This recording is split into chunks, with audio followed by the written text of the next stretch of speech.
How are y'all doing today? Let's see. Ooh, there's a bunch of stuff in chat. Ooh, I'm way behind. Okay, let's see. Hello, Georgiana. Thank you for signing up for the Medical Coding Club. I hope the videos help you out a whole bunch. Let's see if anybody can hear and see my starting screen.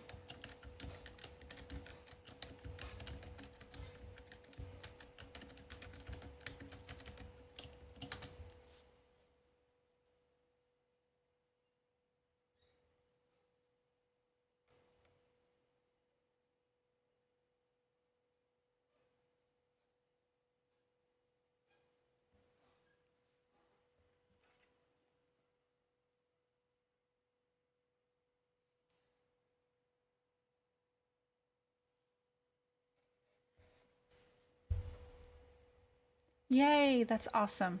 It's great. Hey, Bookers. Hey, Sam. Hi, Living. Hey, Gupta. Congratulations, Jen, on passing. I'm so glad my notes or videos or anything that I've said helped you. That's awesome. Making a difference in you guys' lives, in the future of your lives, brings me so much joy. So that's awesome. Thanks for at least coming back and letting me know that you did pass and I had a little something to do with it.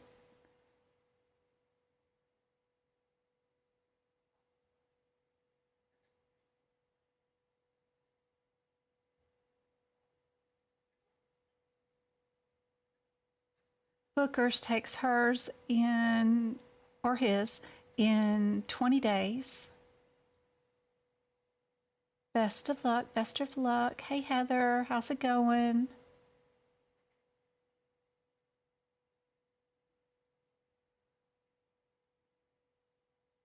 She said, know where to find modifiers and write them down. The differences next to the code in the CPT book helped her out with her speed.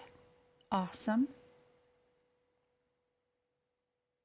Hello, me. She is taking her exam. Oh, she took it on 6/17 and she passed first try. That's awesome. Congratulations, me.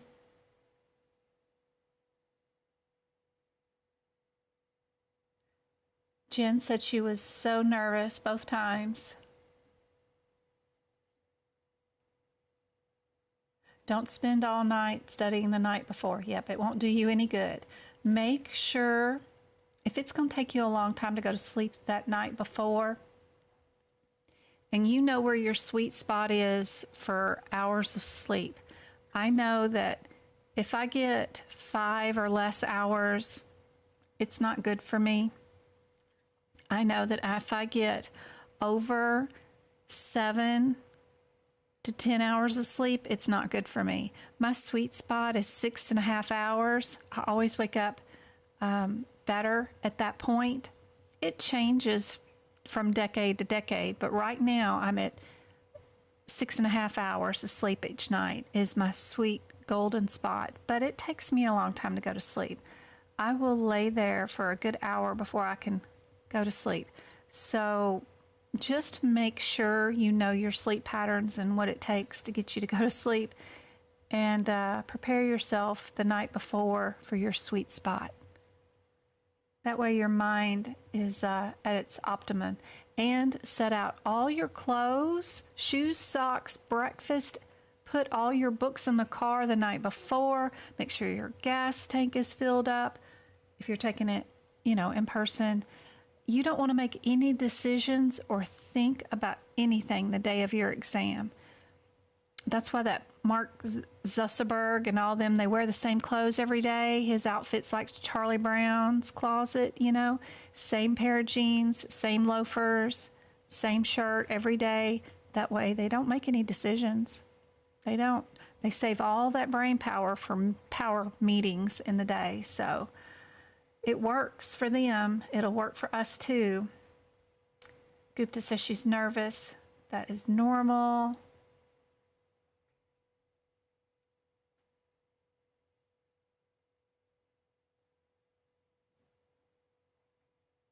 Yep.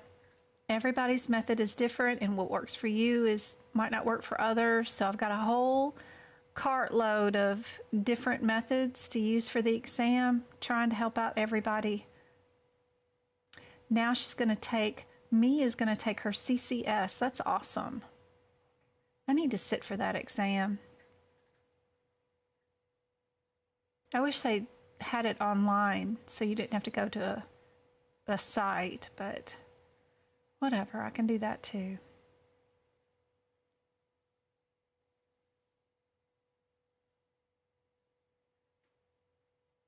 Okay, well, Bonkers, if you're going to do yours at home with your husband and kids at home, make sure you lock, barricade, and soundproof the room that you're in.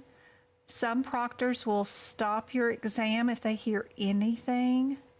They won't even let you have your mini blinds open. And goodness, if any one of the kids walk in, it's immediate disconnect from the proctor, and they won't let you make a reattempt. And you'll lose your money for that. So you need to send them to Chuck E. Cheese for the night or something and let them play, or I don't know.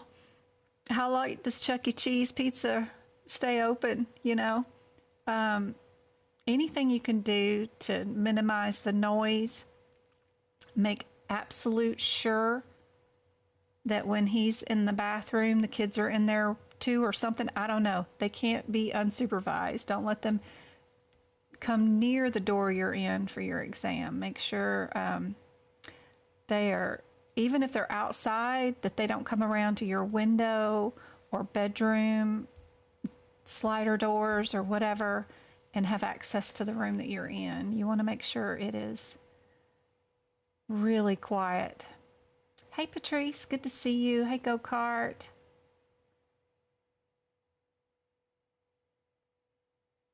I sent my kids to the farm out in Golden Valley and had them leave the whole day. Living says studying is going, just trying to make sure I get the books prepped. Not working right now, so it's just kind of getting it all together so when I do get a job, I can pay to take the exam. That's awesome. There's a lot of book prep that happens. I was talking today during the blog. What is that I'm making? Good gracious. Forgot the name of it, of course. What is that thing that I'm doing on YouTube?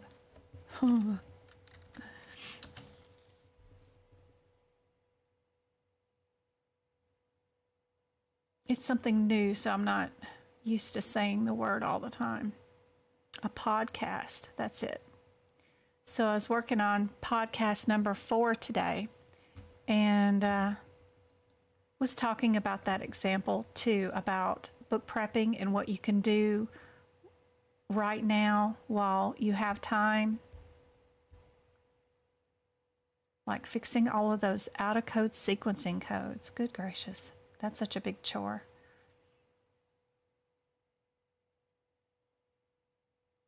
Any tips from those who have already passed as far as book prep?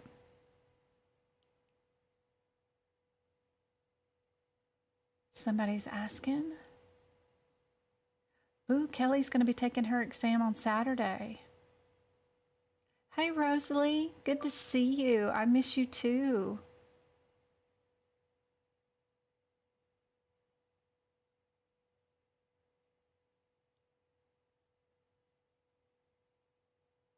Go-karts? Oh yeah, see her too. Good. Shar, good to see you too. I haven't seen you in a while.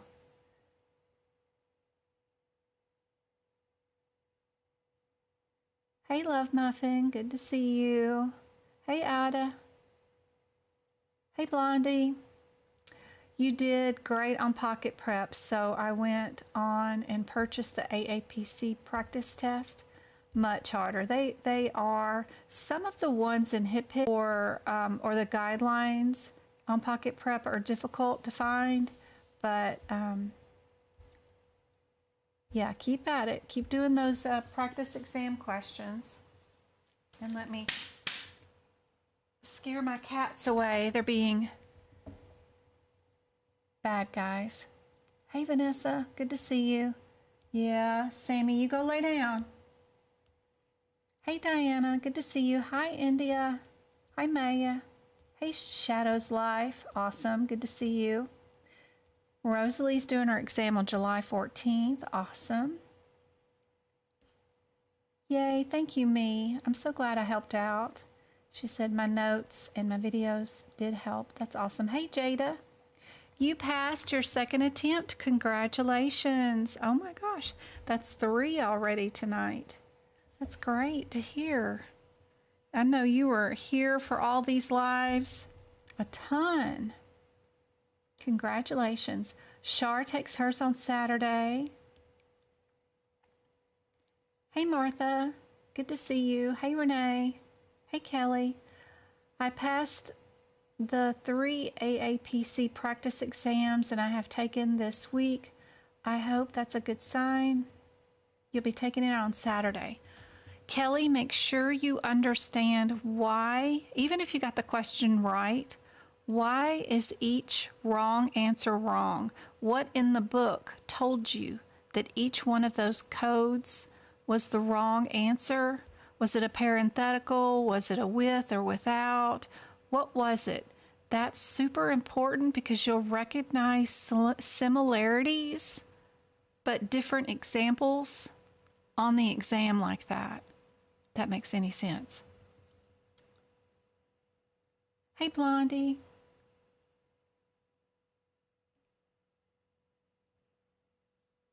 Get some sleepy time tea, Jen. Oh, gosh. My mind, there's no shutting the mind off. It's just, it rolls. It's always been that way.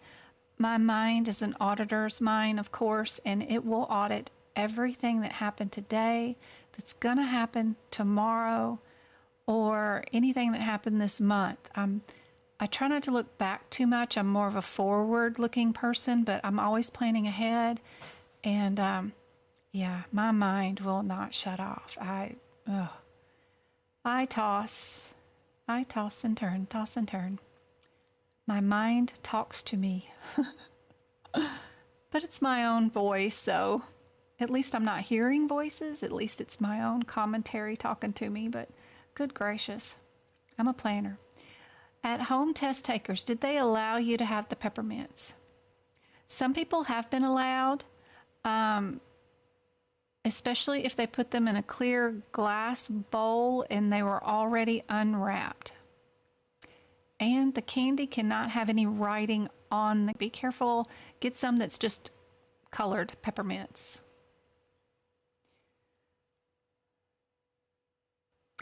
I think the exam was easier online as far as the questions were more straightforward and to the point, because they needed to get the exam question and the answers in a screenshot format.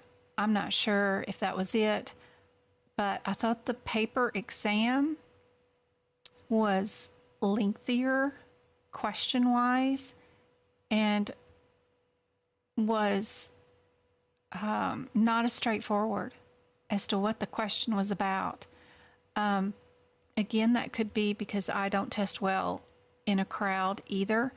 I am always more worried about everybody else. Are they okay? Do they have everything they need? Are they getting through the exam or the chapters? I'm on chapter, I'm already in the medicine section, and I can see people around me still in the musculoskeletal section. They should have passed that a long time ago. I wonder if they're okay. My mind will not stop worrying about everybody. So in-person exam, I could have been just distracted, but I thought, not that I was really trying to pass the in-person exam. I was more auditing the exam to see what I needed to study for my second attempt. But I thought the questions were like, what? What are they wanting? Couldn't find any of the codes for lab and path and medicine for the online exam because I didn't know that there was codes out of sequence. It was a long story, but I still passed. and not even knowing how to do or finding 3 sections of codes or knowing any guidelines for E&M. But that was 2019. I know they've redone the exam, but everybody that I've said or seen that has taken it in person and taken it online continues to say, even this year, 2023, that they thought the online exam was easier. I don't know. But there's a lot of stress involved with it. Let me tell you, it is stressful to get online with that proctor. Have them turn your camera 360, to have it placed in the right spot, to have absolutely no sound in your house at all for 4 hours, can go off. And then just getting logged on and getting through the systems. Their email that tells you how to get logged on is the worst. Oh my gosh. It is stressful.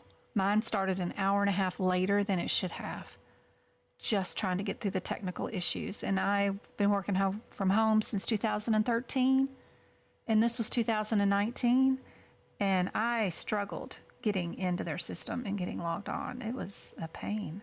But once you get started, it's good. But it's almost like it's not worth it.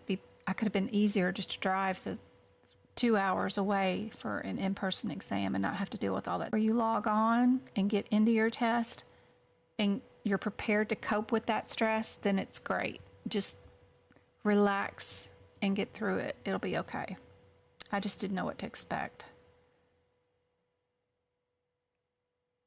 Christina, she passed 2 and now she's going to take her COC. Congratulations, that's 4. Woohoo! I was wondering that too.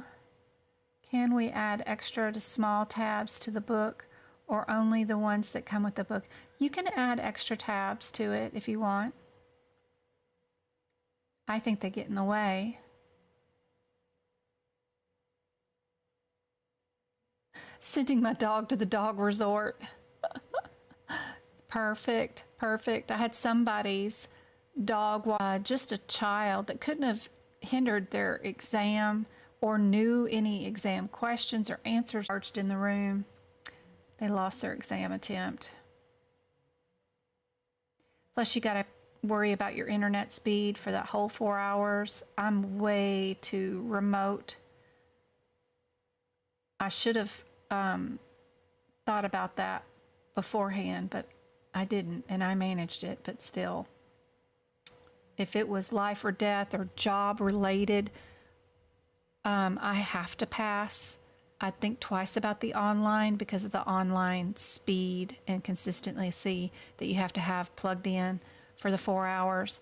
I didn't need the CPC, and I still don't need it for my job, but so it was okay if I didn't pass. I wanted to just because I was wanting to. But just, it all depends on your situation for sure. My test froze on me twice and they had to reboot. Oh, good gracious. My exam is on Saturday. Oh, Roche, I'm so excited. You're going to do so well this time. You know more about some of those codes than I did. You're going to do great. Just put it out there in the universe that you are passing on Saturday. That's the day you're passing. And don't think any other mindset at all. Saturday is the day you pass. Funny because, you know, you can write anything in your books you want. And I even have a picture. Oh my gosh, sent me a picture from their appointment notice. What did I do with it? What did I do with it? Let me read you the wording because this is from AAPC. Here it is. What to bring. AAPC strongly recommends you bring your 2023 code books, blah, blah, blah. Here's what it says under handwritten notes now. Handwritten notes in the coding books, as those commonly seen in daily work coding activities, are permitted, and manuals will not be disqualified due to writing contained in, period. you must bring your photo ID to the examination. Let me see, so bear with me. Yeah, I don't have this set up yet. What is this?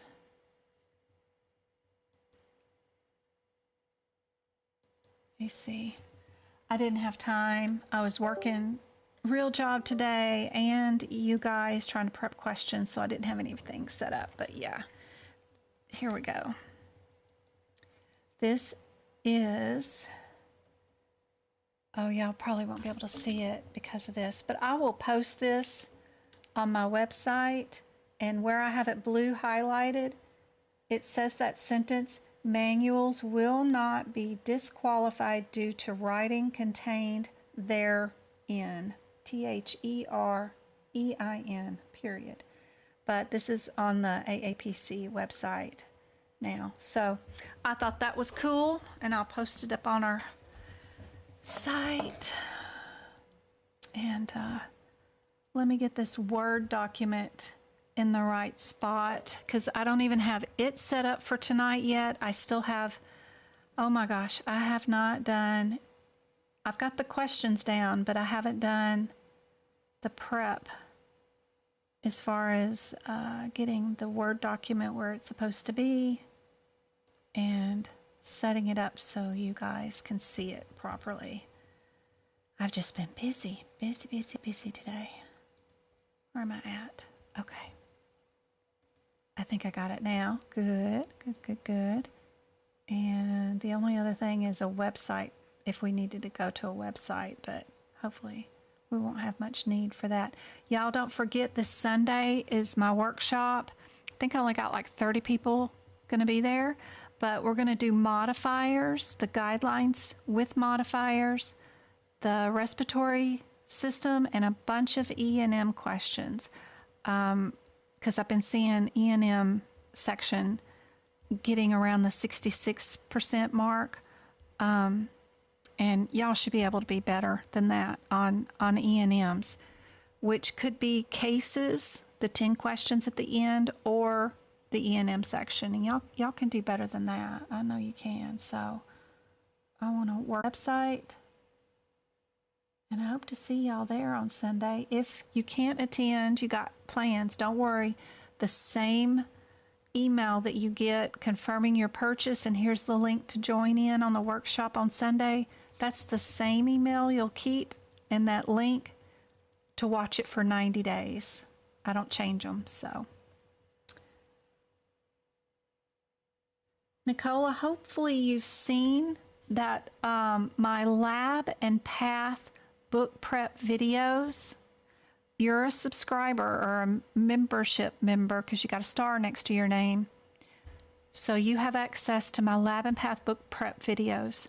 One of those, there's two from this year, 2023. Just one of them has where I go through and tell you what codes are super important to know for the exam. It is really good info for what to go practice. Go find you some practice questions with those codes in them, and you'll make a lot better score on the lab and path section. That's a real cool, important video to see. Yeah, there's only 3 HitPix questions on the exam. Be sure you know the differences in like the colonoscopies. If they say the patient was scheduled for a colonoscopy, a Medicare patient, so you're going to be in the G codes for HitPix.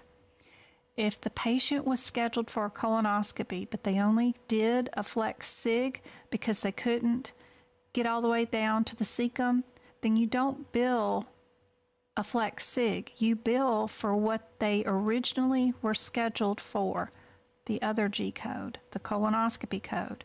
Don't forget that. Be sure you know the differences between the ambulances, ALS and BLS codes. They're A codes in the front of the book. Be sure you know about the J codes, that we're not going to look at the name directly across from the HitPix number. You're going to look 3 lines down for the drug name to match up with what's in the question. And then,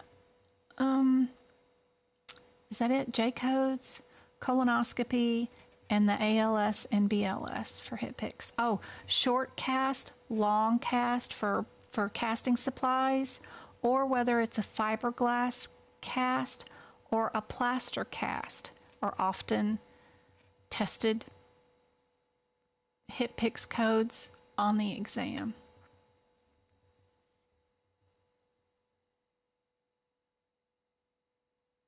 I'm just checking out chat, guys.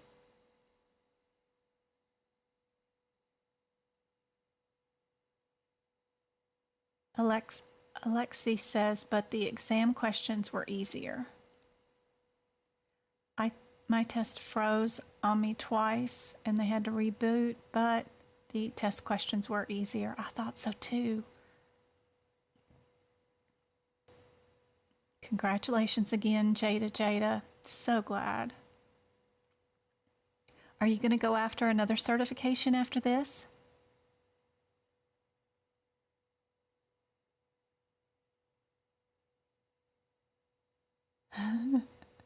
Writing on peppermints. Paula, let's see. Pauletta, you are the total package of an angel. Aw, no. I'm so grateful I found your channel. You are helping a lot of people whose hopes is, all the way from Arizona to the Philippines. That's so nice. I hope the podcast, I've got 4 episodes up, but I'm just reading the CPT book from cover to cover and showing you where things are. Well, not showing because I'm just talking, but hopefully it's helping out. I did the 4th one today over the symbols and time. Yes, Nicole, good. Should check that out tomorrow. It's a bad connection. Sorry. So far, my frames look really good, and none of my kids are up and on the internet right now. So I'm hoping we'll have a good stream tonight. ALS was on her exam, Jen says. Say that again on the G codes. Okay. So let me show you on my screen here. Hold on.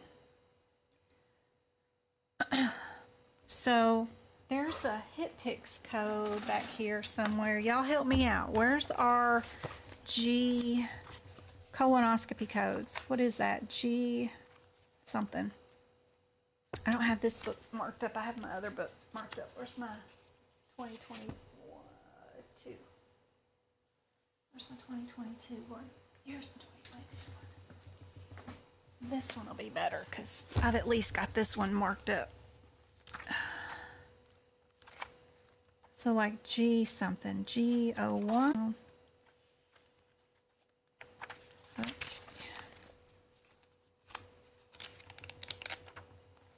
Here we are.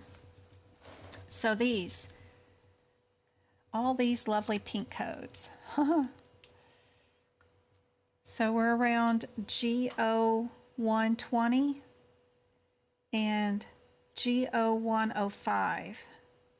This was on my exam, these two. So one of them is a screening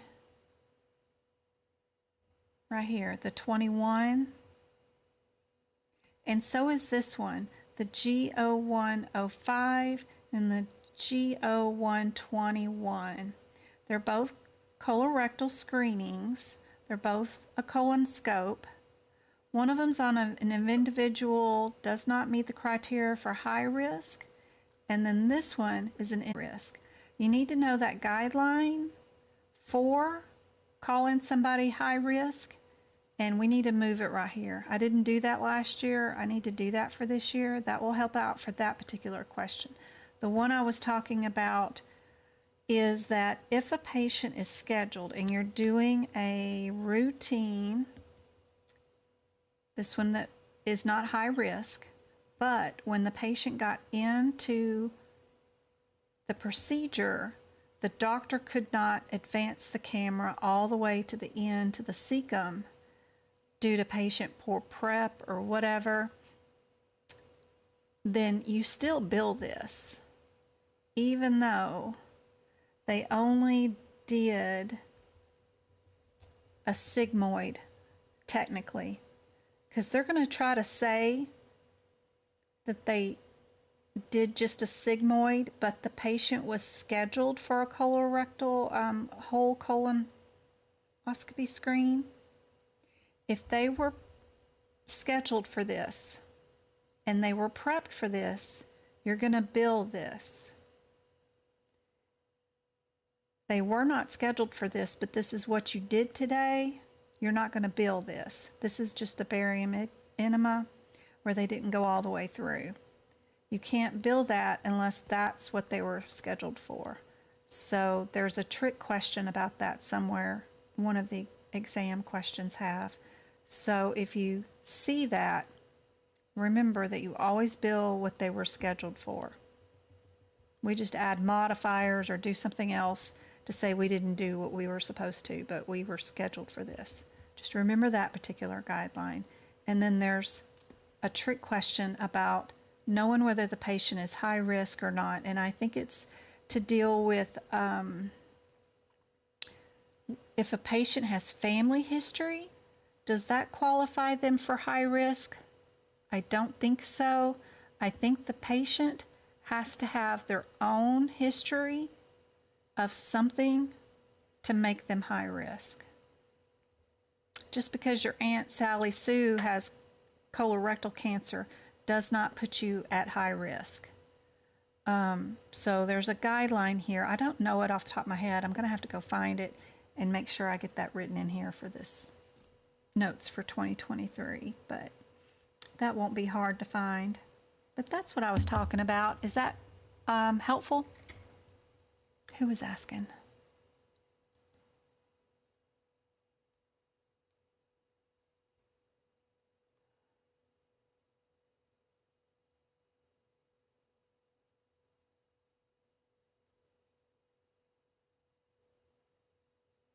That was Rosalie. Is that helpful?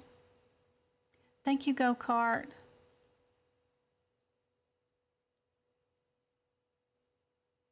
Yep, the ALS and BLS.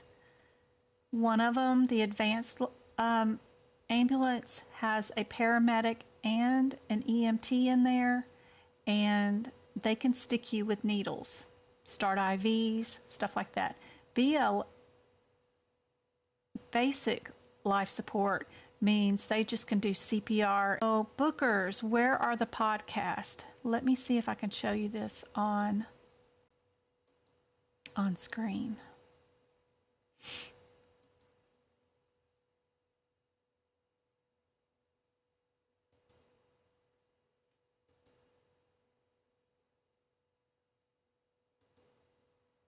Nope, that's not helpful. That's not helpful. That's Discord. I have Facebook, Chrome. Is that helpful? That's not helpful, is it? Nope, that's not helpful. Let's see what we got here. Ah, name picker. Nope.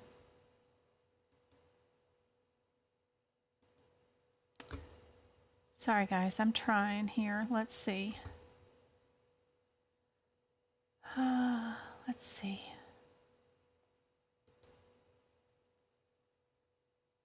Can I get this to come up?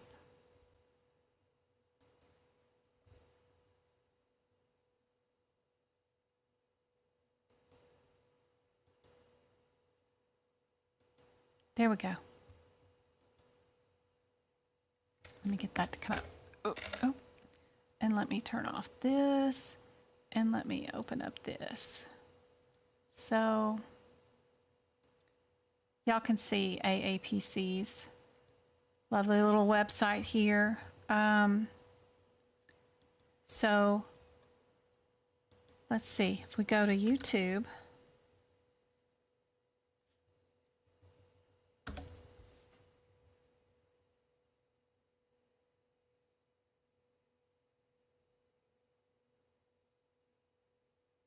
Come on, internet.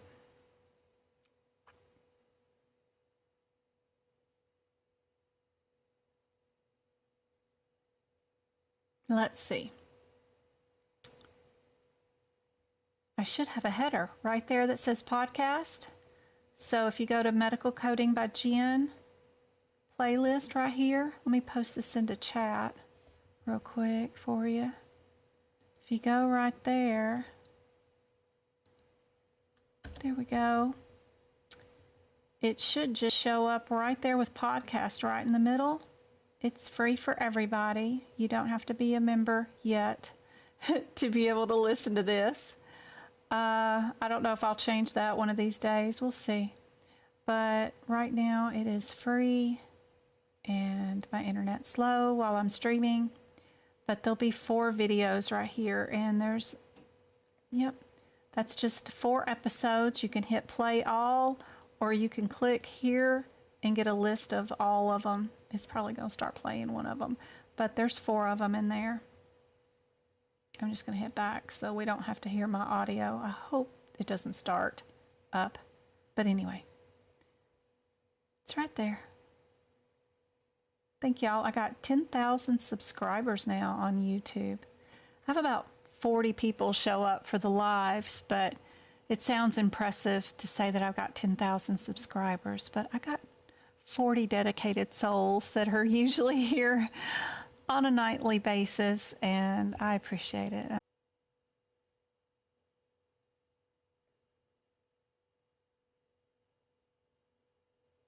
Yep, Discord is a great place. Let me show y'all. I can show y'all Discord too, I think. Discord is awesome. Right there.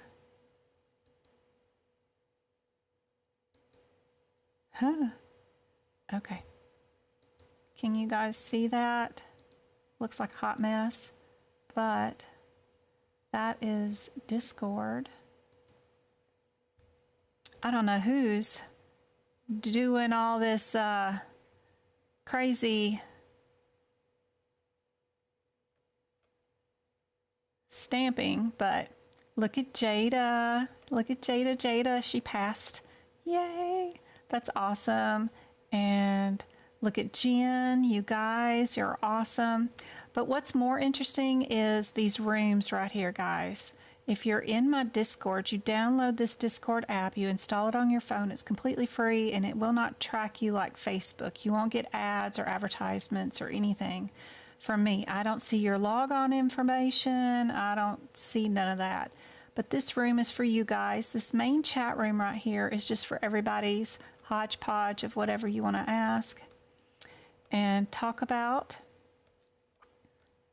And then if you want to see the rules, they're right here. Where do I start? All my very, very best videos, YouTube or TikTok, they're all listed in this room right here. I went and gathered them all and posted them right here.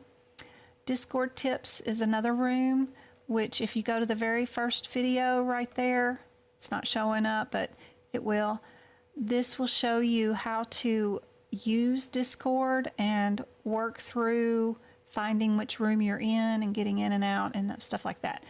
We have practice exam questions rooms. We have what to expect on exam day, like if you're always wanting a picture of how I got rid of my apprenticeship before I even took my CPC exam, or what camera do I need, what books do I need to bring. All that info is in here and all posted. E&M resources are right here. CPT code resources are right there. Stuff that I post in here constantly for you guys. These are super cool because this takes one CPT code and tells you all the guidelines attached to that and what you can and cannot use, all on one sheet per code. I love that. That's really cool. But anyway, ICD-10, CPT, I got other certifications. I even have anatomy help, job resources, CEU, Practicode, study buddies, cases and examples of practice questions, job assessments for rooms where you want to know how are the exams, if you're taking exams for a new job, even if you want to post questions on what I go over during the live, there's a room for it. If you want to know what I do for a living, I do HEDIS measures. I posted stuff in here for that. Anyway, tons and tons of stuff in these rooms, and you can scroll back and see all the information and videos that I've ever posted in the last 2 years here. It's really good resources. We've got 2 years of practice questions right here alone. These are only for educational purposes. If you're in a course or something and you need help with a question, you can post it here and get help pretty much instantly with these. Super helpful. And it's got everything stored into one place. You can also just hit search up here and ask a question. What camera? And then you can find the answer to your question through search because somebody's asked that question before, and then you can see the answer to it. So Discord is great. Plus it's got 2 years worth of my information all in one location. So it's all free for you guys. And we even have an off-topic room. So if you guys have a side hustle of any sort, as long as it's not competing, or dissing me, then have at it. If you're selling candles, if you want to talk about your dad like I was, if you have anything you want to talk about or publish, then it's right here in the off-topic room. And then what else? Oh, I have a list on my website too under resources for tons of other educators in medical coding. And if y'all have anybody I should add to that list, be sure and let me know. Y'all can message me here. I eventually get to them at some point when I have time. But yeah, y'all can message me here on Discord. Look at that cat. He's so distraught. It's so funny. But anyway, I like our off-topic room. I even have posted in here one of my oldest children's, the pirate, the Viking pirate or something, the Viking something or another. I don't know what his name is, but anyway, yeah, you can share your children's YouTube channels and whatever else I've got going on here in the off-topic room. I love that room. So we can get going. And let me block that, and let me block this. There we go. All right, let me check chat and see what's going on.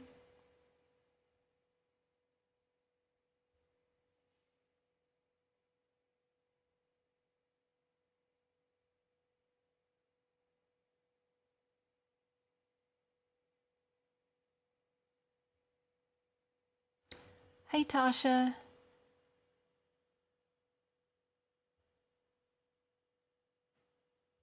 You are so welcome. I'm happy to help. Hey, Jen, what's the difference between G0117, let me look, and 0118? Okay, we got glaucoma. We got 4 high-risk patient.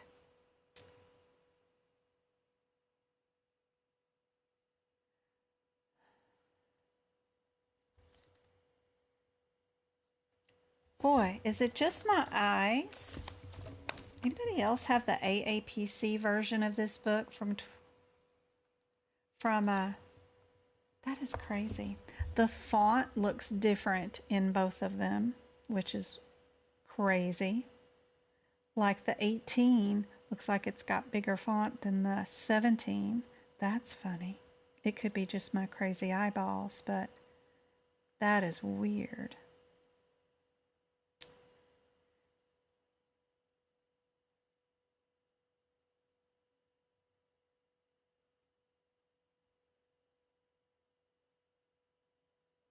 So it's just the direct supervision. So 18 has direct supervision, where 17 is furnished by an optometrist or an ophthalmologist, but it sounds like a tech could be doing the 117 that works under the optometrist and ophthalmologist, you know how they take you in that room and they're always, they're not an optometrist or an ophthalmologist. And they do all these and dilate your eyes for glaucoma. But then if it's rare that an actual optometrist does it themselves, and that's what I hope that's helpful. Does that help, Blondie? Where can I find the ALS and BLS? We gave you the codes. It's the A0427. It's in the front of your HitPix book. And A0429. Last week, someone mentioned autism testing was on their test and said to look up codes 8104 and 05. I looked up these. Holy cow, can you help explain? What I know about those codes, let me get this thingy going again. Yeah, let me get rid of these two books.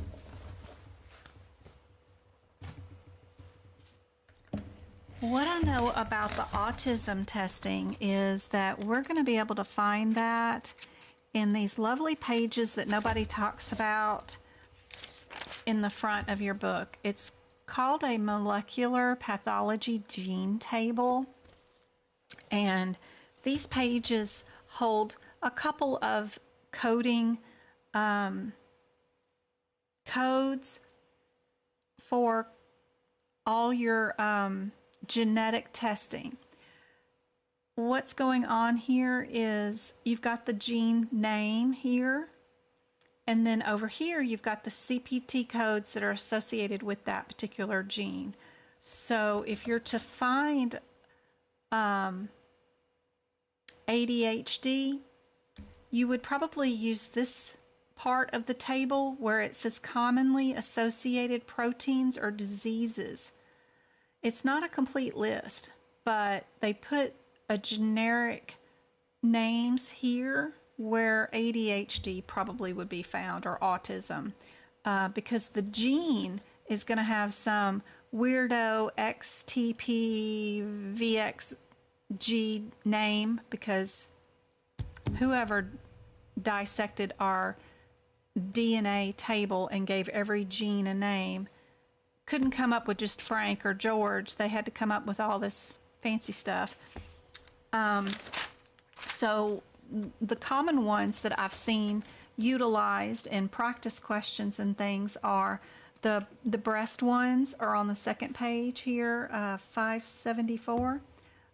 These three down here, and this just tells you which codes are associated with the particular test that they might be drawing. Autism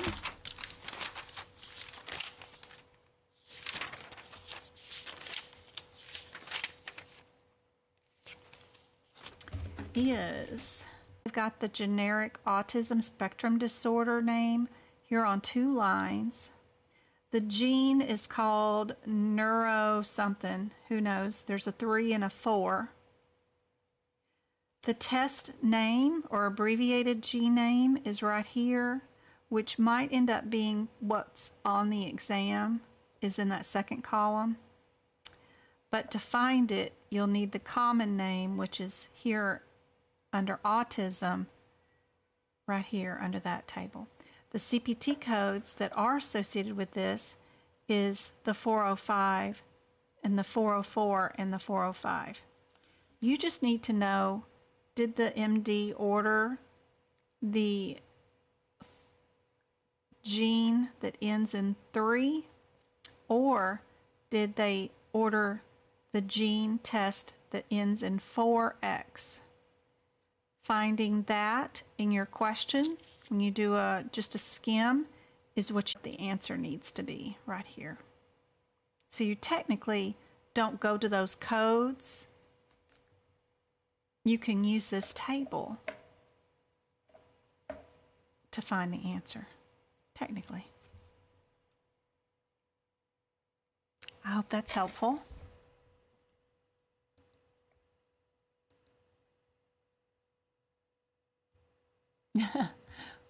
We are a group kicking the I wonder if their statistics have gone up since I've been teaching.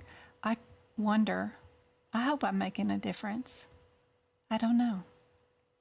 Sorry about the page being blurry, but you can go to the page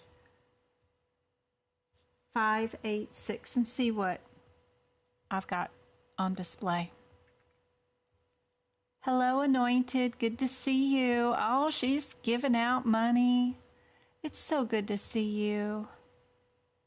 I miss your smiling bubble. Thank you so much for the super chat supporting the stream. You're awesome. All right, here's a few questions that I wrote in the beginning, and then I got busy at work and couldn't write too many more. But anybody know what results are the blank kind of component of a service? Are they the interpretation, a reporting, a technical, or an analyzed component? Where in the books would it tell you about results and what type of component they are? So they like to use fancy jargon for a lot of things in these books, like our E&M section. We have components to our MDM, and those components are the number of problems addressed, the amount of data reviewed, or the amount of risk. But a lot of things are components of other factors too. So where in the book do they tell you what results are? What kind of component it is? Because they define everything in the book. And if you did listen to my podcast, you probably would have heard this sentence. Kelly. She's like 6 months of stalking my lives. That's awesome. My questions are difficult. Congratulations. That's awesome. So glad to hear. So happy my lives have helped.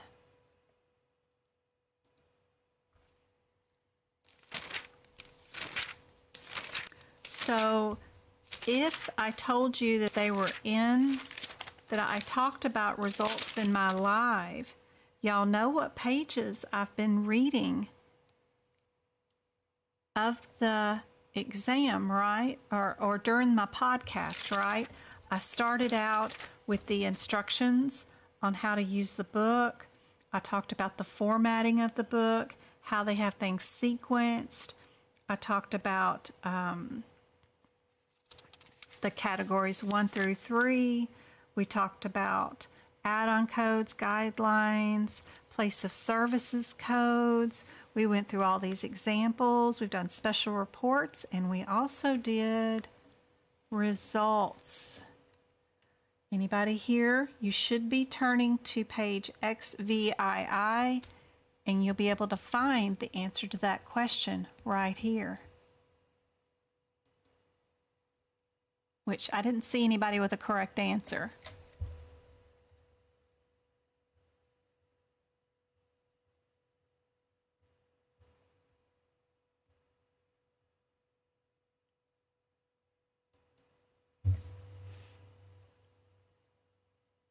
I'm just reading chat.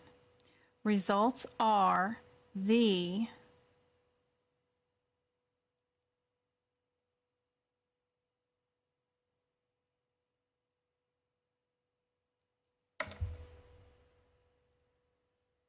get back to my Word document. I'm not even there. Technical. We're down there at the bottom. Results are the technical component of the services.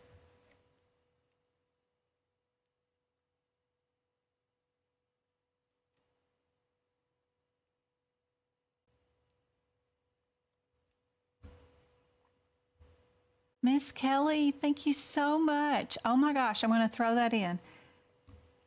See, I knew I'd trick y'all with the with that interpretation. You just need to go down another sentence to find that correct answer. Just a few more steps down. It's actually down here after the big CPT.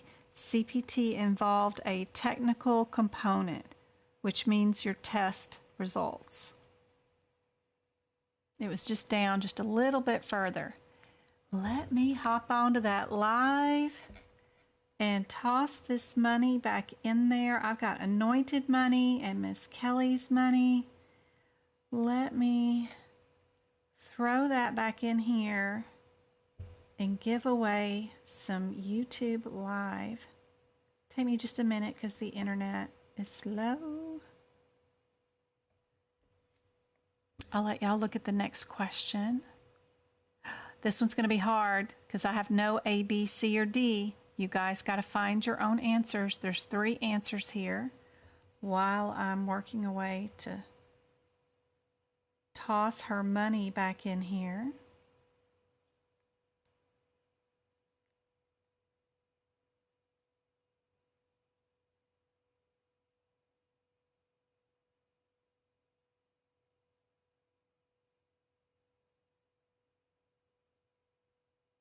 Dang advertisements. Whoops. Let's see, can I get that to go?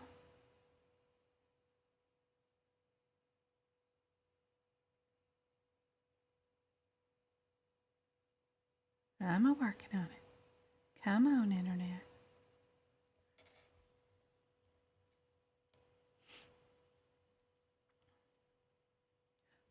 Pertinent information should include adequate definition or description of the nature, extent, and the blank for the procedure, and the blank and blank, and the equipment necessary to provide the service.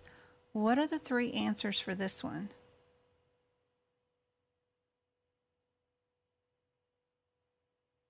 My internet is being so slow here.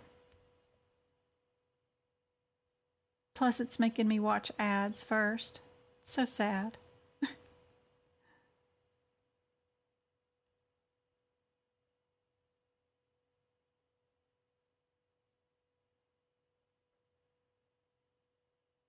Be sure and chat into chat, because usually YouTube picks somebody that has been super talkative in chat. I don't have any control on who wins, but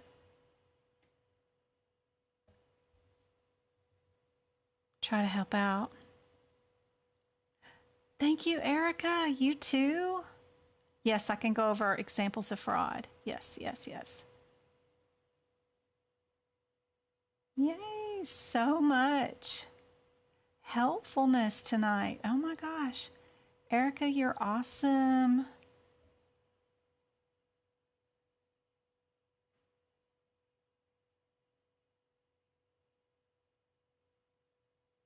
Who won? Veronica did. Yay. That's awesome. Need time and effort. What else would it be?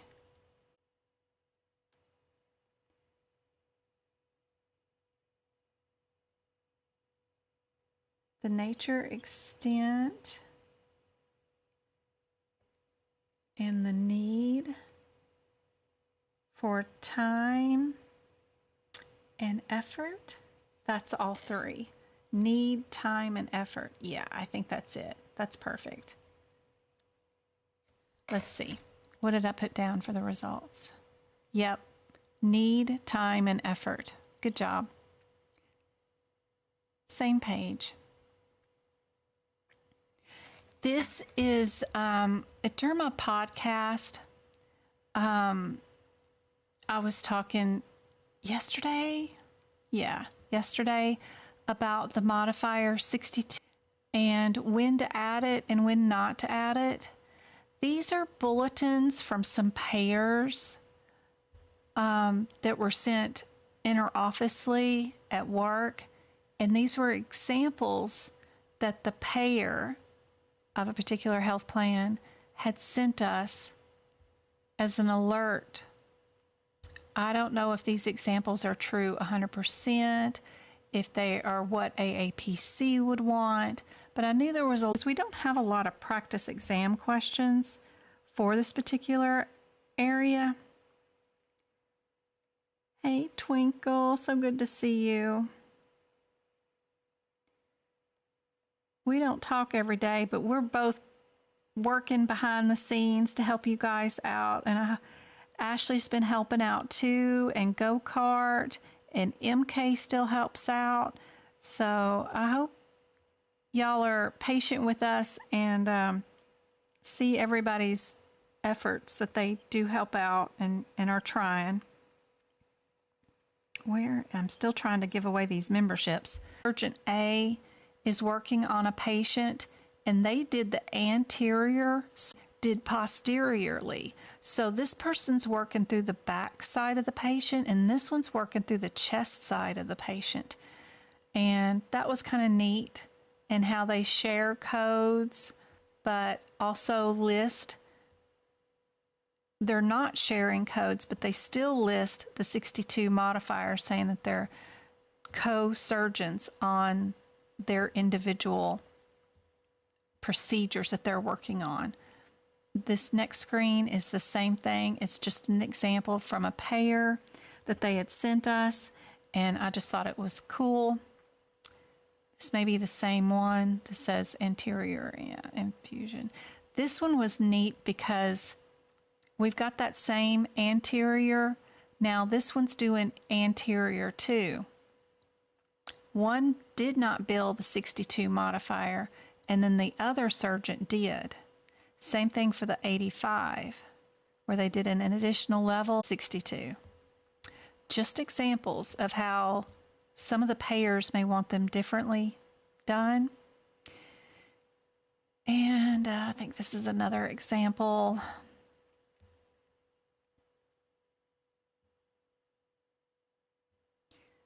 Let's see, when a co-surgeon acts as a primary surgeon on a separate procedure code not included in the co-surgery reimbursement.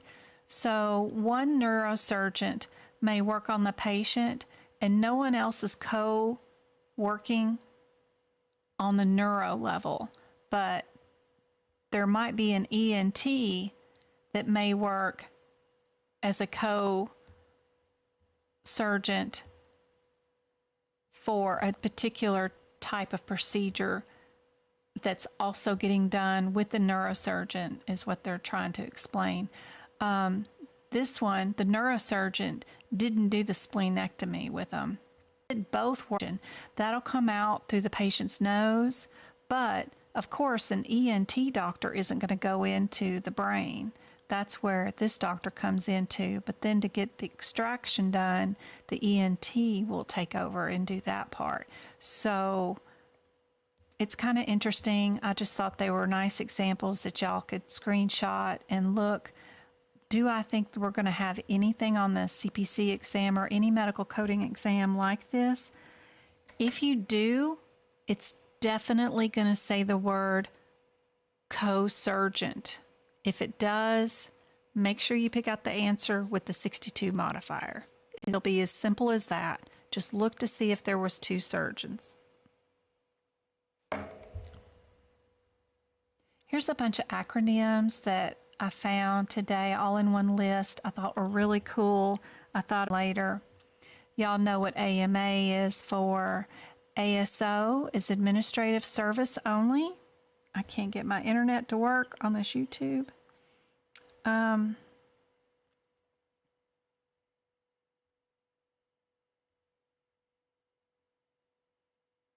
still trying to give away.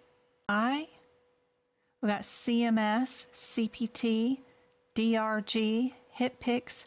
Be sure you know this one for the exam. Be sure you know HIPAA. It's got the 2 A's at the end, not the 2 P's. This one, the MPFSDB,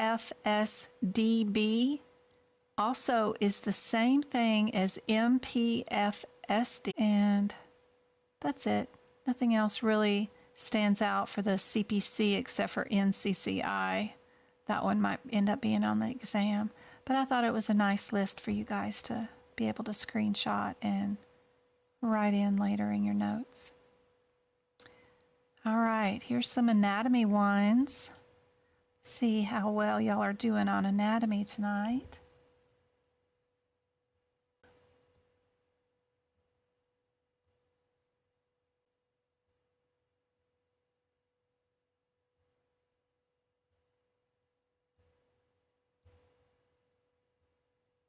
Andrea, no, they weren't example questions. They were just screenshots from my job as far as examples that some of the health plans had sent over of when some of our billing staff could utilize the 62 modifier. I just thought they were neat examples to share with you guys. That's all. I'm not trying to confuse you. I just thought it was kind of cool.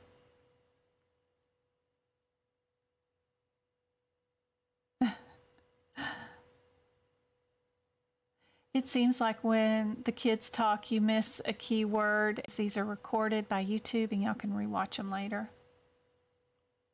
It's raining outside. South Carolina, we ain't going. I don't think we're going to get any more rain this year. We've already had our fair share here in Arizona.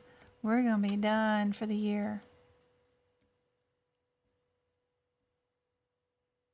Yep, we are in the arm. Good job, guys. What about the order of the small intestines? What's first? What's second? What's third or fourth? That's the one thing that I see right away when I look at these.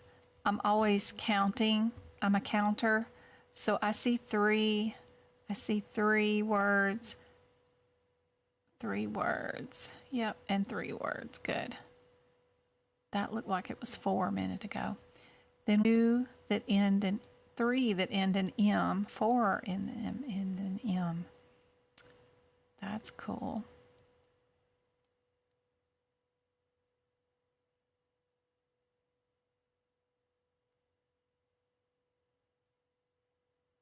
We have 2 that have duodenum in them.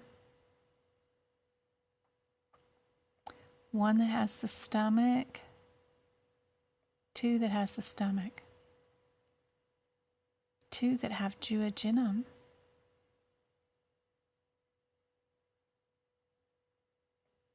What do you guys think? Do you have your order of digested all done in your digestive section?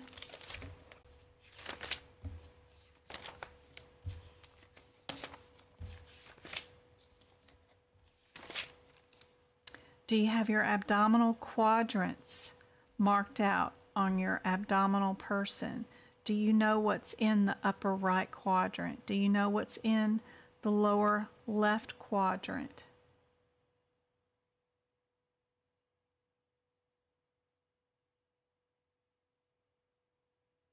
The ileum is the last part of the small intestines, it says.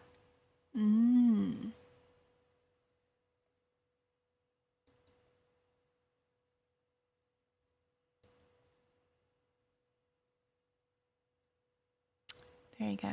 D is your answer. Good job. I think everybody had that one. Yep. Somebody said F. Kelly. Here you go. What's in the upper right quadrant of the abdominal cavity? I wrote those on page 331 underneath the index because I had an area right there. I just divided it into 4 parts. And I wrote everything that was in the left upper quadrant, then the left lower, and then everything in the right upper, and then everything in the right lower quadrant in just a little grid format. That way it made it a lot easier.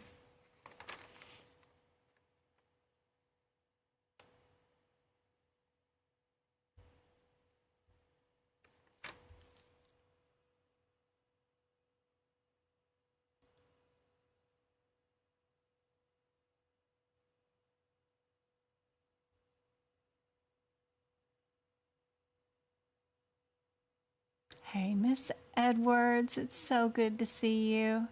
You were waiting on TikTok. Oh, good. I'm so glad you figured out I'm here. Yeah, TikTok quit. They kept losing some of my lives and not saving them so I could download them later and post them on YouTube. So I just decided to go live on YouTube from now on out. So Monday, Wednesdays, and Friday nights, 6:30 Arizona time zone, still doing my lives here. Girl, I was thinking about you today.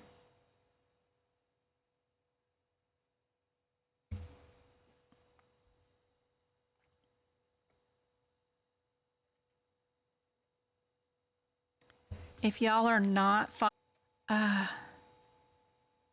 have I do have a picture. I got a picture. You know, I have been, I've been working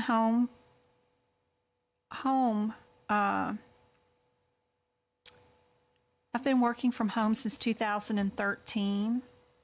And it's a lot different than working in the office. And one major thing is, my mom's here too, and so is the refrigerator. So it's a big change when you've got the refrigerator and unlimited access to it at all times. So when I met Miss Edwards in 2022, I was way on up here at 200 pounds, and now I'm way down here at, looky there, 131. I have not been 131, I don't know how long. Maybe when I had John Michael 30 years ago, I don't know. But this would have never happened if I had never met Miss Edwards. So yeah, if y'all are not following her, y'all gotta follow her on Instagram. She's cool. Probably if I bring it up, it's the same name I think that's appearing in our chat according to Trend. She's got this great juicing thing, and I just changed my eating habits by doing the there's her bubble. There she is. Protein at lunch, and I'm good for the day. And yeah, I've lost almost 80. So much. All right, here we go. What is in our right upper quadrant? Oh, did I show y'all the book? I was fixing to, and then I got sidetracked. See, I just divided it and wrote everything into the little quadrants right there. Super helpful. This one is gallbladder.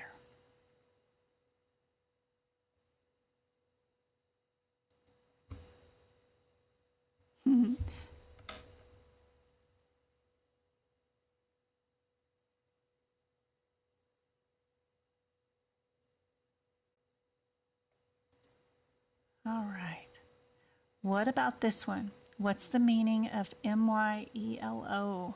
We got muscles, bones, spinal cord, or blood.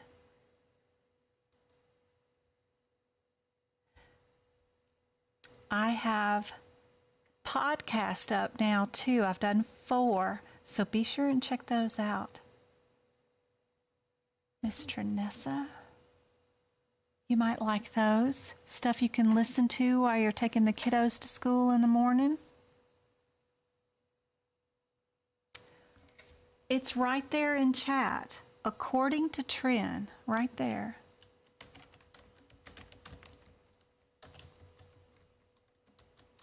Her name is the same thing on IG.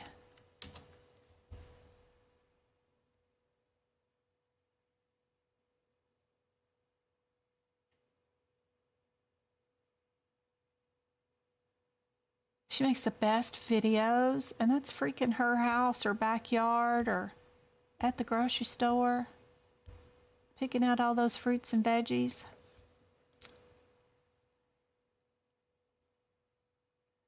I cheat. I get bags of frozen, already cut up fruits and veggies from Walmart delivered to the house, and I just chew them up in my blender. I have one of those ninjas, and they're icy. They're kind of like ices in the morning. Yeah, that's what I drink. I'm not as organized as Trinessa is, but it works great. Just gotta stay away from the refrigerator, man. Working from home, it's too easy to snack all day. And if you never let your stomach get empty, then you won't keep your insulin level appropriate for digestion. So I was like a grazer all day long. You really have to get out of that grazing all day long mindset. Surgical repair of this muscle is what kind of surgery? This one's important to know on the exam because they test you on this one in CPT format and anatomy. They will ask you about the anatomy of the eye on the exam. Guaranteed, it's going to be on there. Plus, you're going to have codes associated with this particular surgery. That will be on the exam.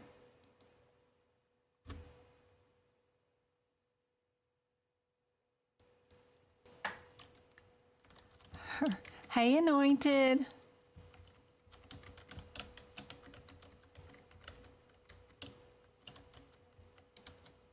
There you go. I typed it in chat.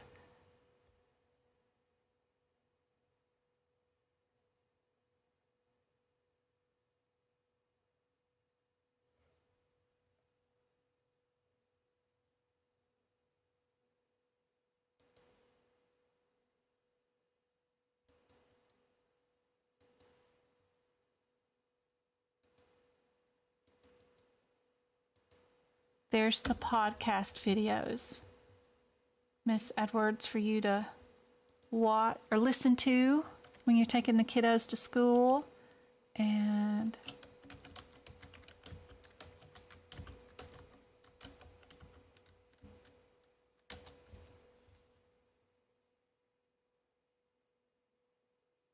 my internet is just awful right now. This right here. Copy link to her Instagram. I think it's that.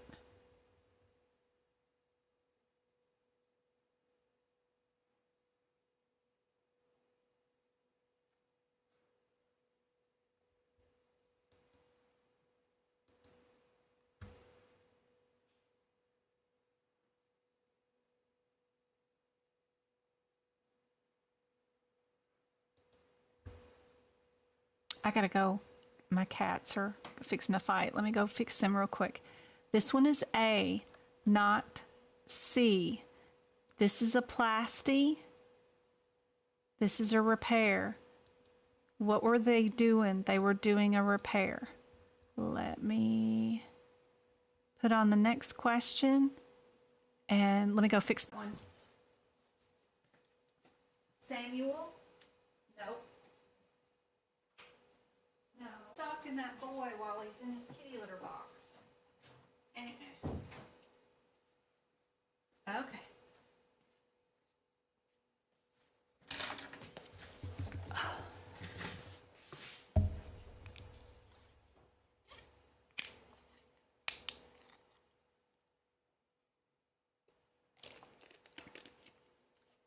So, if y'all are reading the question, you're doing it wrong. We should not be reading the question at all until after we've looked up all the CPT codes first. And technically, I don't mean all the CPT codes, just the ones in front. We don't have to worry about the modifiers or anything. The only thing that you guys should be are in these codes. They're all age different. We've got newborn. We have a baby. And then we've got a kid. I don't know what the differences are, but they're all ages. Let's get there. 99468, I know, is newborn to 28 days. Are 71. is a good skill for y'all to practice. So just watching me turn to the codes isn't as helpful as you guys trying to get there before me. 29 days to 2 years. And then the 75 is 2 years to 5 years. So all we need to know from the question is how old our kiddo is. They are a newborn. So right away, you know we can't use C. You know we can't use D. That helps cut down any issues from the question and get us down to a 50-50 shot. Now we need to know, would we add any additional codes to this or would we not? That's the only difference that this question's wanting to know. There is a guideline attached to this, which means we won't bill anything else extra with it at all. If the baby is down in the birthing center, ER, in the ambulance bay, whatever, we can charge for whatever we need to because they're not admitted and it's not global at that point. It's the opposite for adults, but for pediatric babies, if the baby is already admitted, everything is global. So let's see what the patient's status is. Where are they? They are admitted. That means it's global because they are newborn. No matter whatever else they did during that day. It is opposite for adults, and I don't mean to confuse you guys, but if an adult is admitted, it's not global.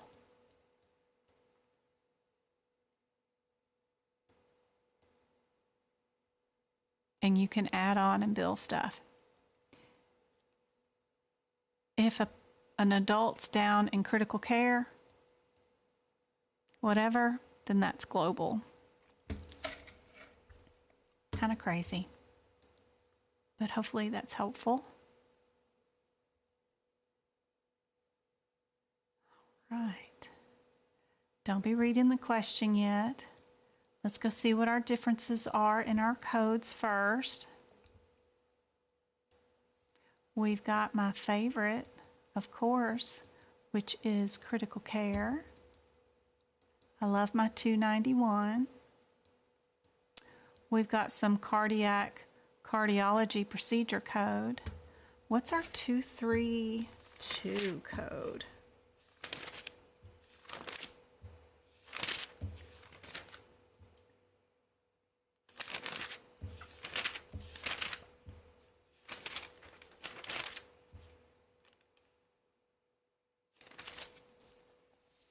Subsequent.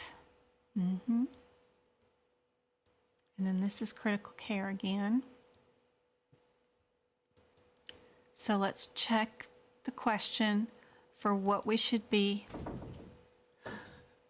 My cats are fighting through the door. One's on one side and one's on the other one, so y'all gonna hear some banging.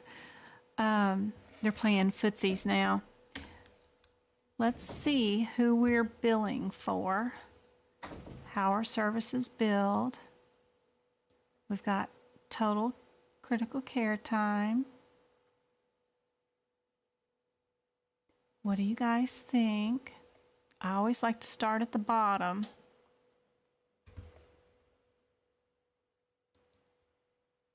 Good night, Diana.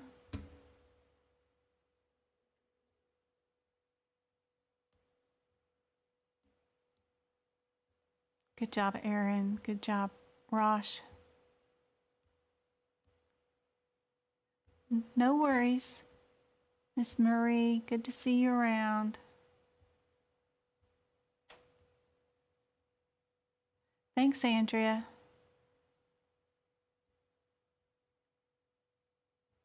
Hey, Lily.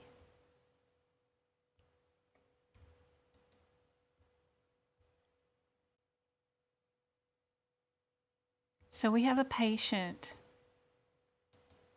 who's admitted and they are in ICU.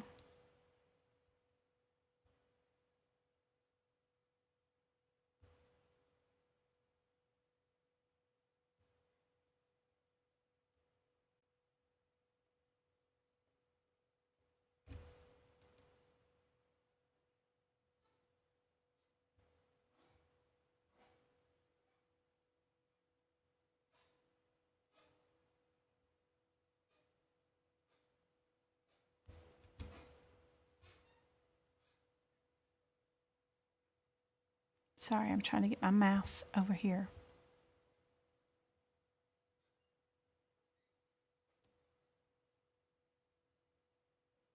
So we have some guidelines that are tied to our 99291. And what they're asking is, do you guys know about these guidelines for adults in the critical care unit?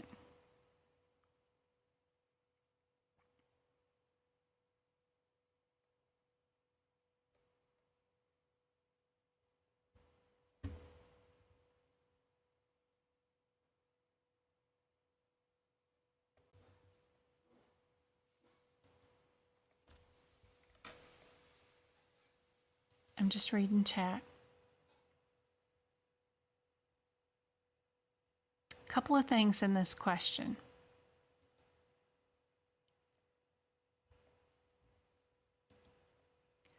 The last sentence, total critical care time is 30 minutes, which includes time to perform an intubation. Why would they say that? There's got to be a reason why they say that. And a quick scan of our critical care chart here, right there, on this little chart, what does that thing say? Less than 30 minutes, appropriate E&M visit. You can't bill for critical care that is less than 30 minutes. Now, I know our question says that total critical care time is 30 minutes. Would we bill for that intubation and count the time that it took us to do that intubation also? So if you guys are saying this is all critical care and it's 30 minutes, but that includes the time it took to do an intubation, then the doctor gets paid to do the intubation and count that time as critical care. Somebody wanted me to go over fraud. This is kind of a really good example of fraud right there. You can't bill for the CPT code and then double bill it and include the time it took to do that procedure and toss that into critical care too. So we would have to take 15 minutes off because we're going to bill for the intubation. So that means our total critical care time was 15 minutes, which according to our chart here, you can't bill critical care time for. We would revert back to the original E&M visit. So what's going on? The patient was already admitted into ICU. Physician was called back to review and assess the patient. What does that visit sound like? If a physician is making rounds and seeing a patient, that sounds like a subsequent hospital visit. And then we would just bill for the intubation on top. Super tricky, super hard question. But if you look for signs of why did they write that, there's got to be a reason why they wrote that. And especially around the last sentence of these questions, if they wrote it, there's a reason.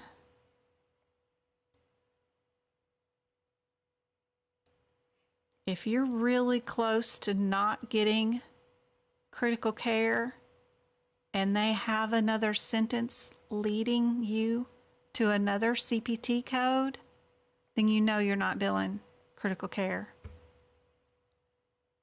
Look for something else.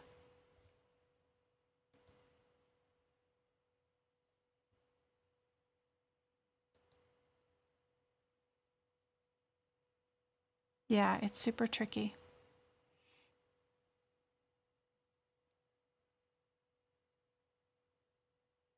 Was it 5 minutes? I don't know if it's 5, but 15. It'd be nice to see where it's listed exactly how long. I'm super dyslexic with numbers. It could be 15 or 5 minutes. I don't know. I thought it was 15, but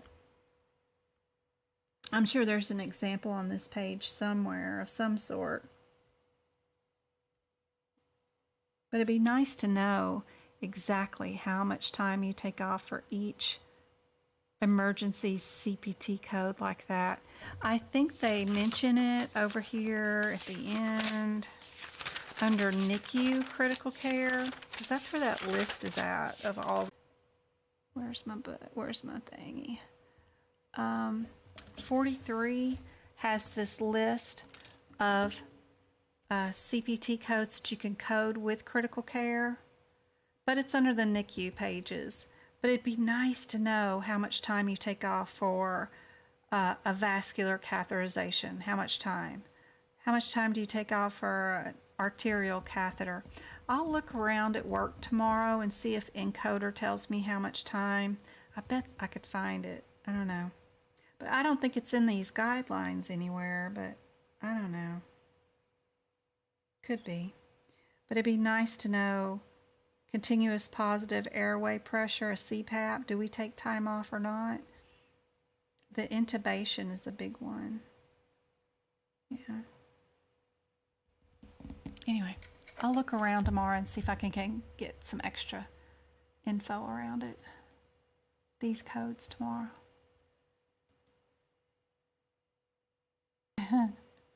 Face orange, nail biting. Aw, Heather. Am I making you crazy? I'm so sorry.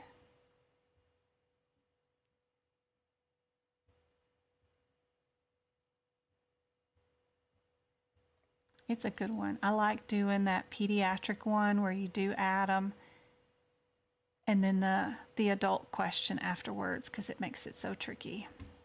All right. Don't be reading the question. Don't do it. Put your blinders on.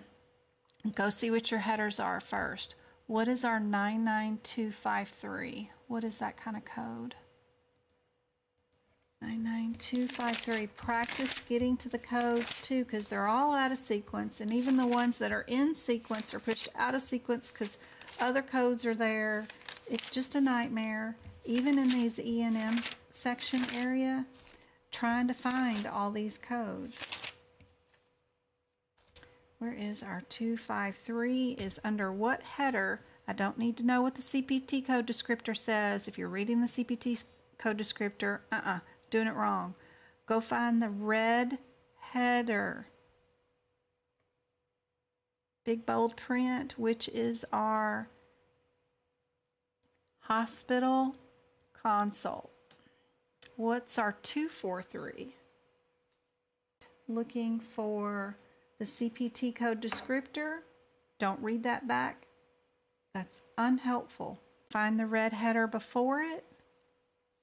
This is admit hospital. What's our 233? 233. Don't read the CPT code descriptor. Go find the red header, which is subsequent hospital visit. Every red header by all the answers. Now we're thinking about our differences. Are we in the hospital given a consult? Are we in a doctor's office consult, which could be ER too, because ERs are clinics? Are we admitting a patient into the hospital? Are we returning for a subsequent hospital visit? Thinking about that, we're going to go read the last sentence in the exam. What are we billing for? We are billing for a cardiologist. Keep that in mind.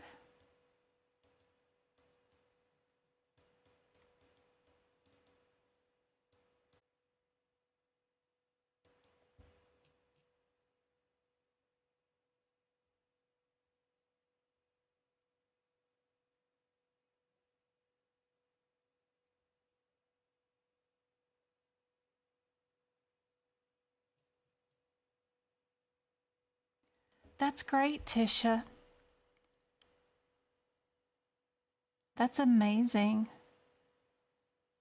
You know, I took all their free courses, COC, CIC, and CPB that they gave away for free, total complete courses in 2019 during COVID. And, you know, even their website didn't say any of these techniques at all. So it's really nice to see that they're adopting these techniques and trying to help out more. It's really awesome. A 5-hour study prep. Good gracious. Was that all at one setting? Online with a live instructor?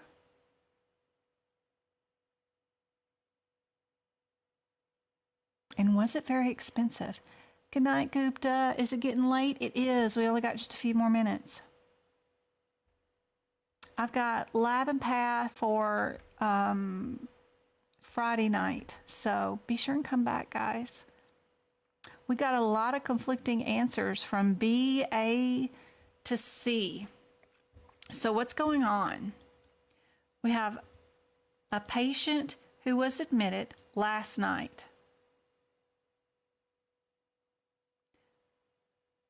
Our primary care physicians are requesting a cardiologist opinion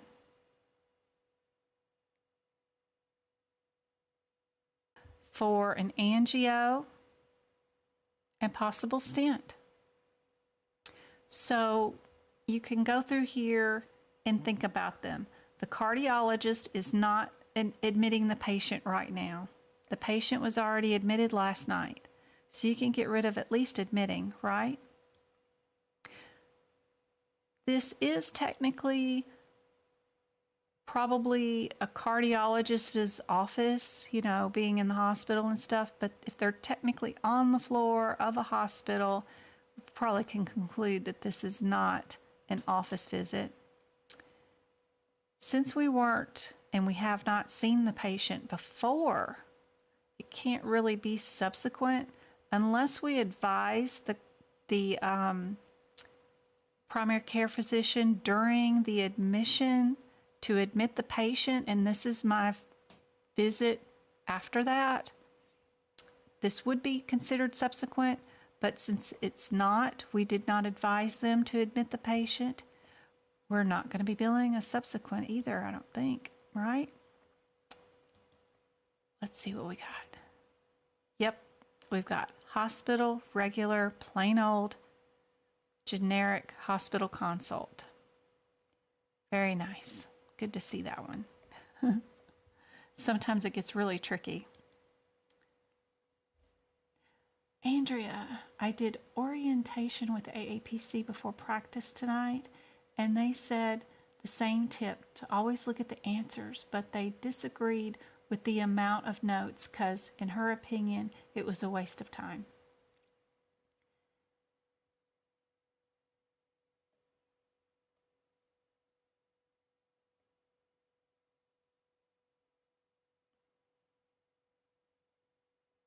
Sorry, I'm trying to find my OBS thing so I can turn on the camera.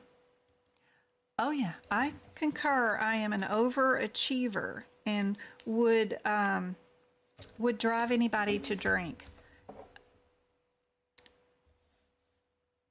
But what I've told you guys over and over again, the one codes where you need the one difference between the codes are the ones that start out with the same.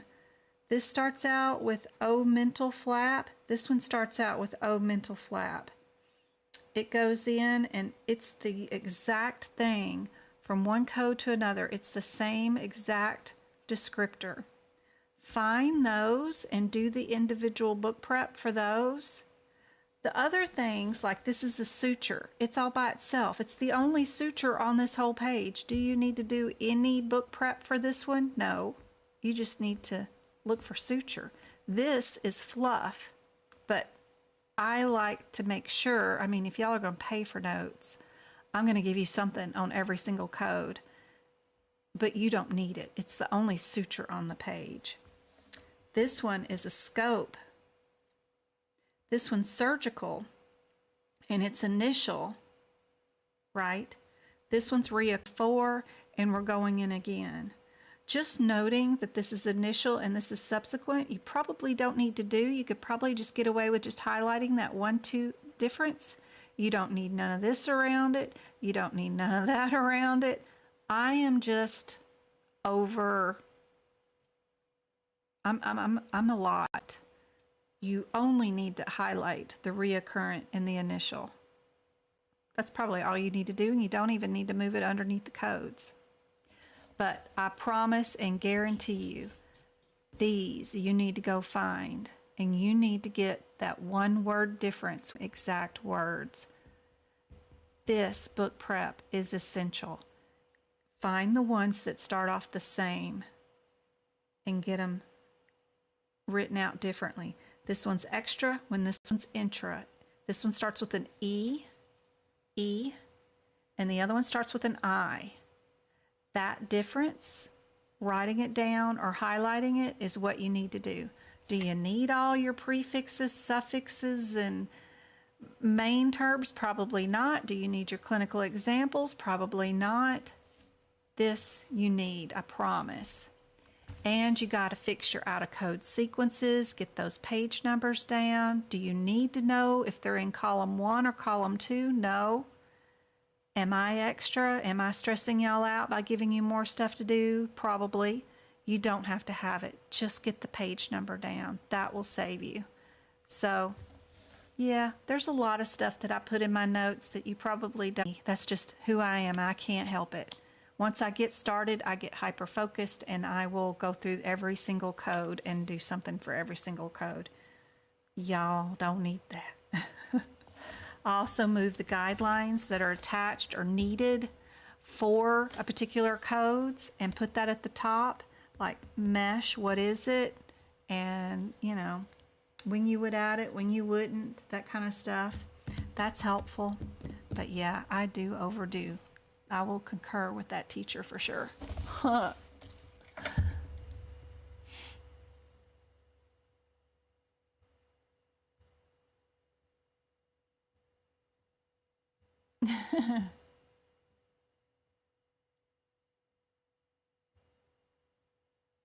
Oh, that's awesome.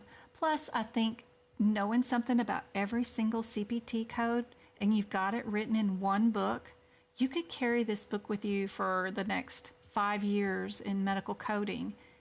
And I know new codes will come along, but you having the basic information of what's going on in every single CPT code as layman's terms written out in one book for a complete code set could really, I bet you could outshine any supervisor in any coding department.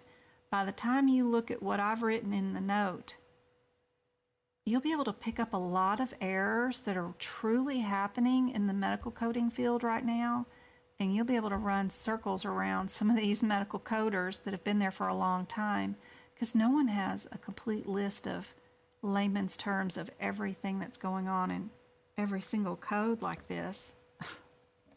You could end up running your own claims department, I'm sure, but it is overkill. It is. I agree. It is.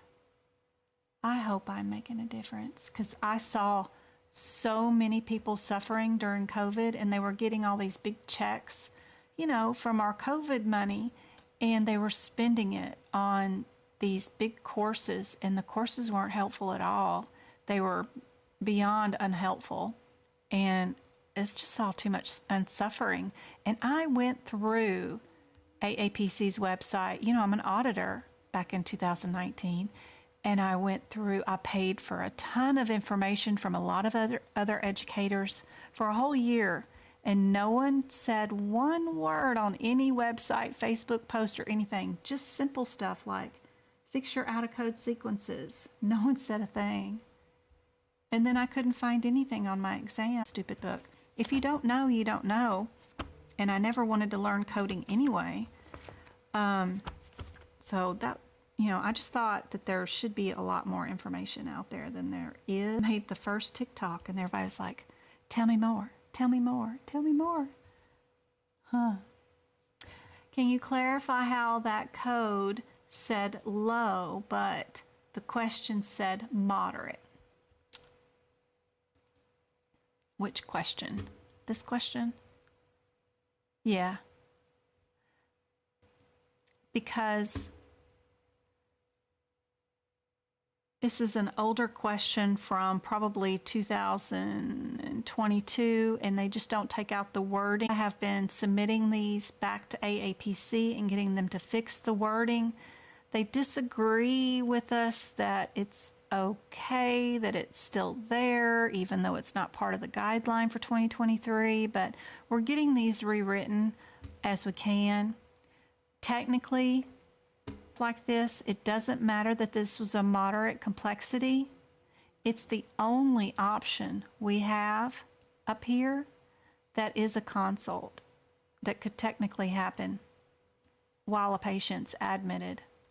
So, irregardless, the answers are not true to real life coding situations a lot of times on the exam. That's why people that have been coding for a long time the exam, because they are thinking as a payer, how would it be coded legitimately in an office? This is absolutely no way that this would be coded in a real office situation. An elder patient wouldn't even get this code because they don't pay for consults. They're on Medicare, and they would probably end up getting the 233 as a subsequent, technically, if they're on Medicare. This in no way is legitimate real life stuff. This is just a practical question that is set up by an exam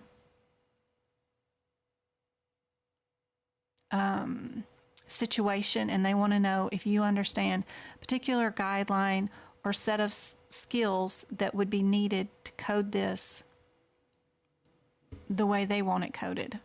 So it's crazy. It's not real life, so it gets really difficult.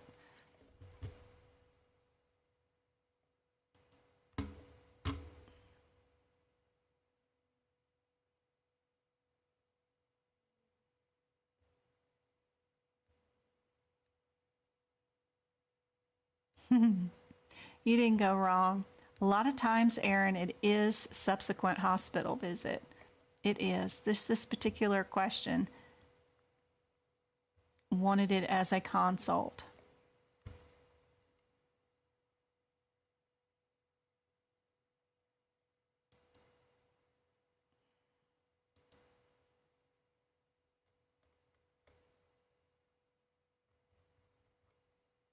I'm just checking out chat, seeing what's going on.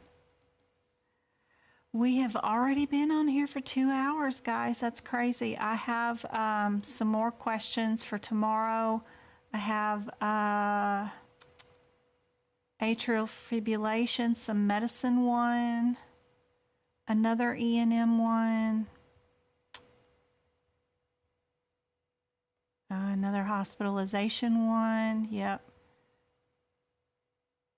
Intigmatary. I have some wound repairs. Yep. I've got a lipectomy. Oh, some liposuction and some lab and path that I have not gotten to tonight. Yeah. Yep. We can get to those.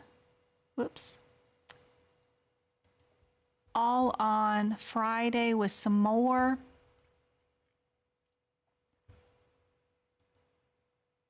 Some of these are quite fun.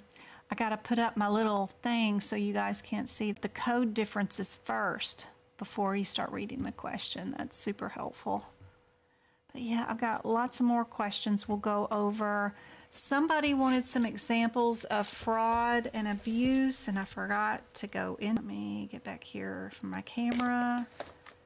And I keep all those in the front of my CPT book right here in the front. I've got some examples of fraud are like billing and not furnishing supplies or services, billing higher services than provided. A new one I wrote in, intentional downcoding procedures. That's a new one I wrote in. Examples of abuse are excessive charges, billing not needed service, and failure to maintain records. So as I find questions and figure out which one's abuse is, which one is fraud, I just keep them and write them up here in the front of the book in these two little lists, and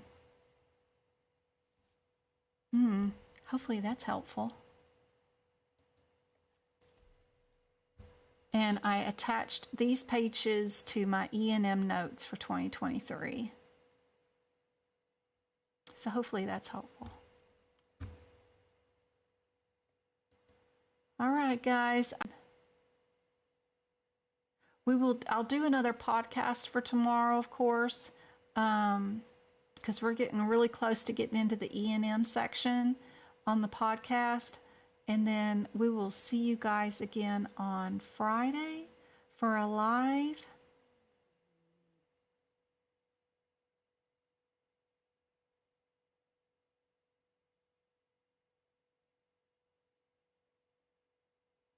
I hope to see you guys for Sunday for the workshop for the E&M stuff.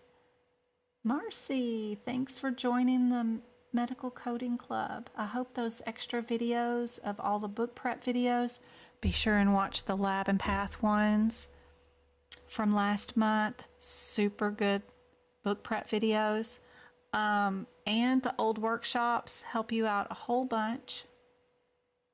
I will see you guys again on Friday.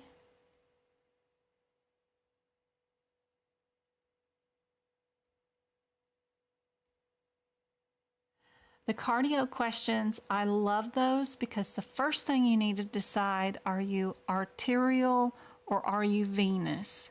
That will help you out.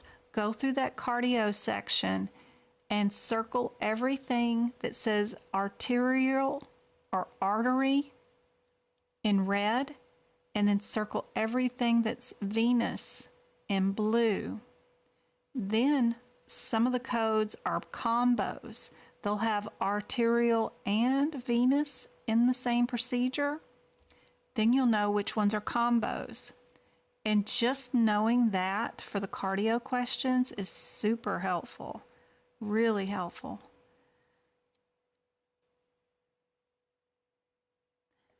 Good night, guys. I appreciate you guys too. Y'all bring me so much joy.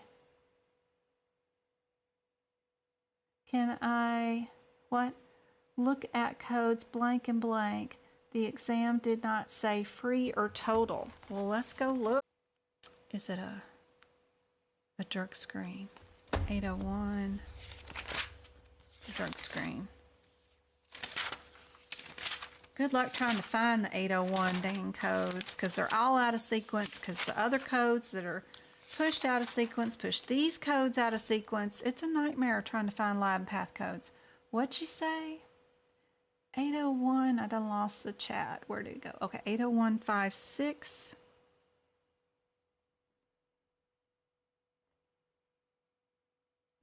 Eight oh one 56 and 57. Okay. Well, my notes, and these are pink codes, so these are muy important codes. So my notes say that 56 is Tegretol, an anticonvulsant, and the 57 is free. Yeah, it's not going to say the word free. The difference between total and free. Anybody know what the differences are? Do you guys know? Or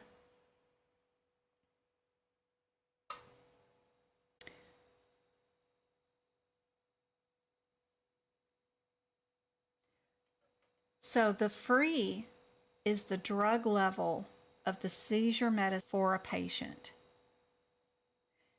It's the most utilized test that doctors would perform for patients. So hopefully, to pick out the 57 would have been probably. There's a couple of drugs that do this in this area.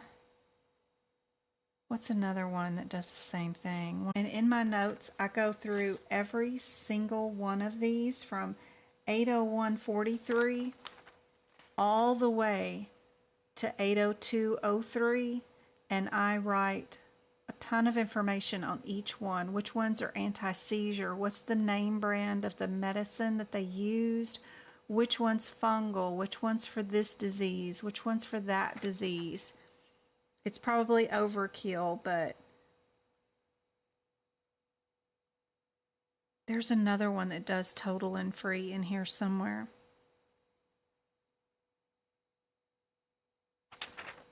And that info was really hard to find. I had to do some major Googling to figure that mess out.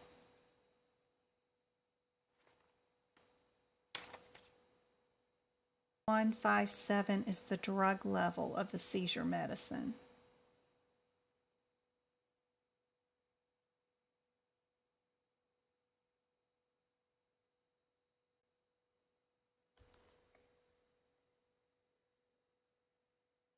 I hope you can pass too, Marcy. All right, guys.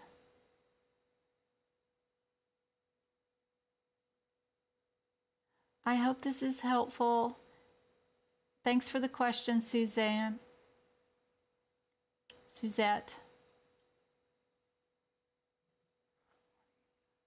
85.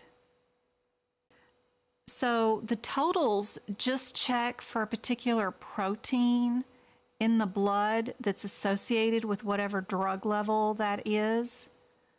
And then the free just test for the drug level itself in the body. You'd think it was different. And that's why they quiz you on these, because it's very subjective, the way you think about the word total versus the word free, just in general conversation. So they know this is a tricky area. You really have to be very technical in lab and path to know that difference. And so anything that says total, that's just looking for a protein that's associated with that lab level or whatever in the blood. But the free is better than a portion of that drug that's in their system, how much is in there. So hopefully that helps too, that explanation. That was better explanation, I think. So on the 801, 85, and 86, thank you for pointing out those codes. I know they were there somewhere. Those are both to prevent seizures. It's also called Dilantin. And under the free, the 86, I put down that better than a total, active portion.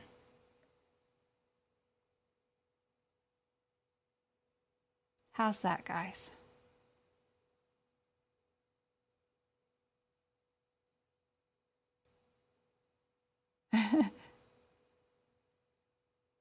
Yeah, in the bloodstream, yeah. When a total of whatever drug is looking for an interactive something or another protein with that drug or something or another. 801, 64, and 65.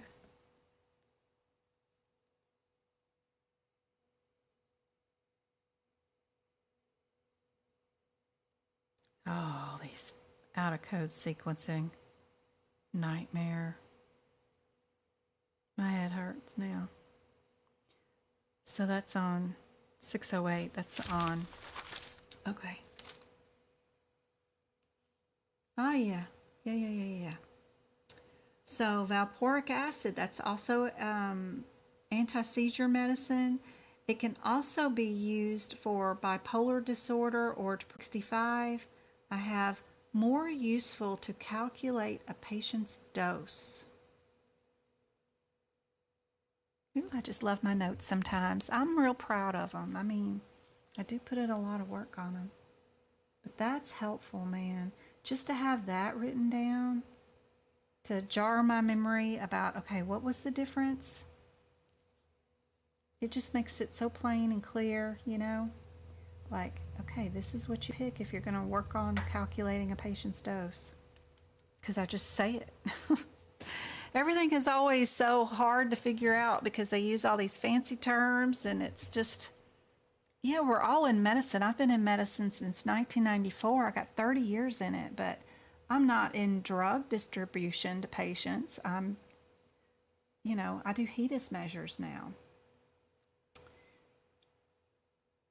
That's a lot to learn. We got to learn just as much as the MD, it seems like, just to be able to code a particular procedure or test.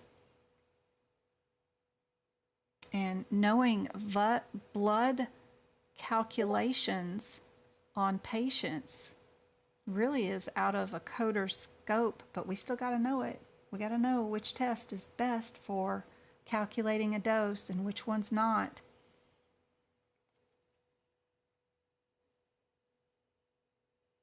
It's crazy. That's great, Mars. Oh, I wish you'd have known too. I've been doing this since for 2 years now, I think. Yeah. 2 years this month. So I'm glad you know now. And I'm glad it's super helpful. And you'll know it going forward. You'll never forget it now. So that's awesome. You're welcome. All right, guys, I'm going to get off on here, and I will see you on Friday night. Come back with your questions, and we'll work on some more tomorrow on Friday. Yep. All right, good night, guys. Thanks so much for all the super chat, too. That was great for you guys. I really appreciate all the support.